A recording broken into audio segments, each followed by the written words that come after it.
నిత్యము స్తుతించిన నీ రుణము తీర్చలేము. సమస్తము నీకిచ్చిన నీ త్యాగము మరిచిపోము. రాజా రాజా రాజా రాజాదిరాజువు నీవు. దేవా దేవా దేవా దేవాది దేవుడవు.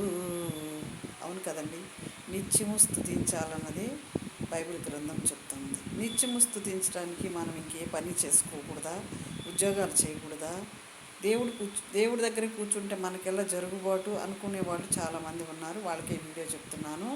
నువ్వు ఏ స్థితిలో ఉన్నా, ఏ ప్రదేశంలో ఉన్నా, ఏ ఉద్యోగంలో ఉన్నా, ఏ మార్గంలో నువ్వు వెళుతున్నా దేవుని స్తుతించటం మంచిదని బైబిల్ చెప్తుంది. నువ్వు ఎక్కడికి వెళ్ళినా దేవుణ్ణి మర్చిపోకుండా దేవుని స్తుతిస్తూనే ఉండు.